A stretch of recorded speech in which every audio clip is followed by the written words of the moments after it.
बरसात की रात। डॉक्टर निखिल शर्मा शहर के जाने माने दिल के सर्जन थे। बहुत नाम था उनका। आज वो बेंगलुरु में एक कॉन्फ्रेंस के लिए आए थे और रात को उन्हें एक मीटिंग के लिए चेन्नई पहुंचना था। वो दोपहर को ही चेन्नई के लिए रवाना हो गए, पर रास्ते में बारिश प्रारंभ हो गई और हाईवे तक जाम लग गया। ओहो, ये क्या हो गया? मेरा मीटिंग में पहुंचना बहुत ज़रूरी है। कुछ करो ड्राइवर, डॉक्टर निखिल व्याकुल होते हुए बोले। साहब, आगे से एक कच्चा रास्ता है जो हमें इस ट्रैफिक से बचा सकता है। अगर आप कहें तो चले उस पर, ड्राइवर ने अपनी राय दी। डॉक्टर निखिल को बहुत उत्सुकता थी पहुंचने की, तो उन्होंने फटाफट बिना कुछ सोचे हाँ कर दी। अब उनकी गाड़ी उस संकीर्ण से रास्ते से होकर गुजर रही थी।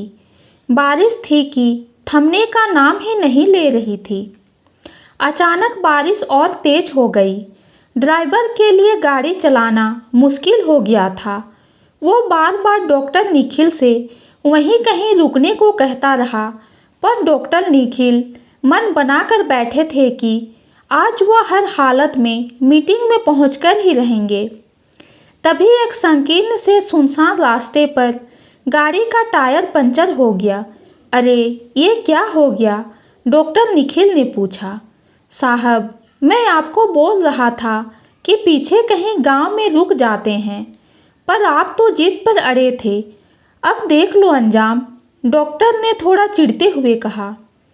अब इस मुसीबत से कैसे निपटे ये सोचो, डॉक्टर निखिल ने कहा। ड्राइवर ने इधर उधर नज़र घुमाई। उसे कुछ दूर खेतों के बीच एक झोपड़ी दिखाई दी। उसमें हल्की सी रोशनी हो रही थी।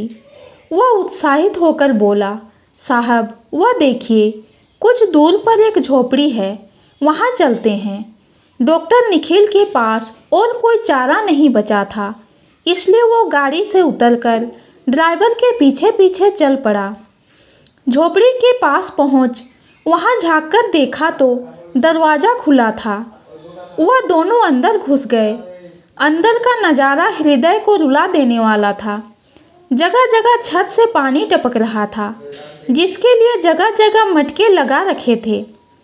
एक टूटी फूटी चारपाई पर एक छोटा बालक सो रहा था। एक छोटा सा स्टोव था, जिसके आसपास कुछ बर्तन पड़े थे। एक बुजुर्ग महिला भगवान की मूर्ति के आगे कुछ मंत्रों का उच्चारण कर रही थी। डॉक्टर निखिल आश्चर्यचकित रह गए। इतनी गरीब अवस्था में भी ये महिला भगवान का स्मरण कर रही है। उसने उस महिला का ध्यान अपनी ओर खींचने के लिए थोड़ा सा खांसा। महिला ने उसे इशारे से चारपाई पर बैठने को कहा, पर डॉक्टर निखिल वहीं खड़े रहे। वो सोए हुए बालक को नींद से उठाना नहीं चाहते थे। प्रार्थना खत्म करने के बाद वो महिला उठी और डॉक्टर निखिल के पास आकर बोली, आप बैठिए ना, बारिश बहुत ज़ोर से हो रही है, शायद गाड़ी फंस गई होगी आपकी। जी, आप ठीक कह रही हैं, बारिश ख़त्म होने तक मैं यहाँ रुक सकता हूँ? डॉक्टर निखिल ने हिचकिचाते हुए पूछा। बिल्कुल, कोई समस्या नहीं है साहब, आप यहाँ चारपाई पर बैठकर आराम करें। साहब, मेरे पास आपको खिलाने के लिए इस समय कुछ नहीं है। वह बुजुर्ग महिला बोली। आप परेशान ना हो, मुझे कुछ नहीं चाहिए, डॉक्टर निखिल ने कहा। तभी चारपाई पर लेटा छोटा बच्चा अचानक खांसने लगा। बुजुर्ग महिला उसकी तरफ बढ़ी और उसकी पीठ थपथपाने लगी। डॉक्टर निखिल तुरंत उसके पास गए और बोले, क्या हुआ है इस बच्चे को? वह बुजुर्ग महिला आंखों के आंसू पोंछते हुए बोली, साहब, ये मेरा पोता है, 2 साल से ये बीमार है। पिछले साल इसके माँ बाप सड़क हादसे का शिकार हो चल बसे। तब से इसकी बीमारी का सारा भार मुझ पर आ गया। पर इसे हुआ क्या है?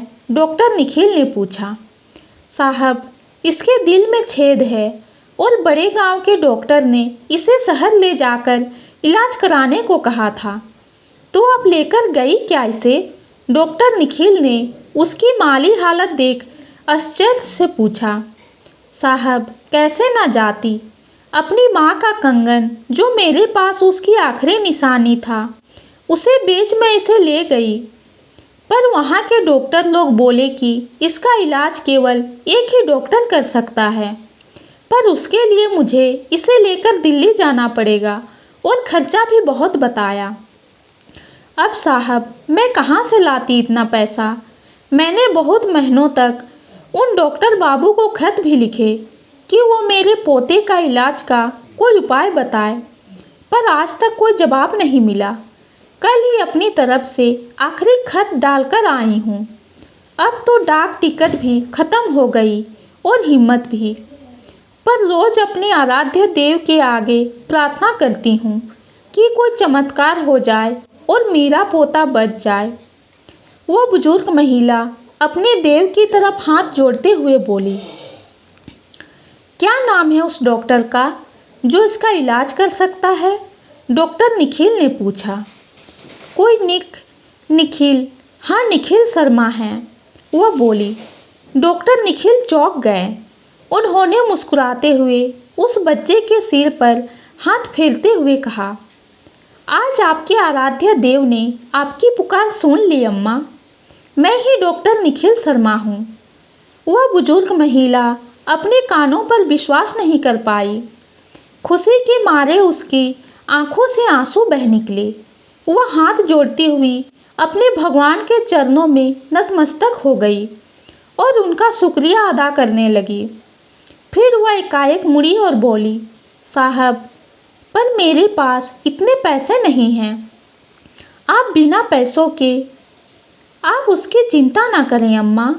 अब आपका पोता मेरी जिम्मेदारी है। आज आपकी भगवान पर श्रद्धा देख मुझ जैसे नास्तिक इंसान की आस्था भी भगवान में बढ़ गई। अब समझा कि क्यों आज मैंने ड्राइवर के बार बार आग्रह करने पर भी उसे आगे बढ़ते रहने को कहा। आपकी भगवान पर अटूट श्रद्धा मुझे खींचकर यहाँ ले आई। अब कल हम सब दिल्ली चलेंगे और मैं इसका इलाज शुरू कर दूंगा, डॉक्टर निखिल ने कहा। उस बुजुर्ग महिला ने उसका शुक्रिया किया और फिर से भगवान की आराधना में लग गई। उसका डाला हुआ आखिरी खत आखिरकार एक चमत्कार के रूप में सामने आया। भगवान ने इतने महीनों बाद ही सही, पर उसके खत के जवाब में डॉक्टर को ही उसके पास भेज दिया।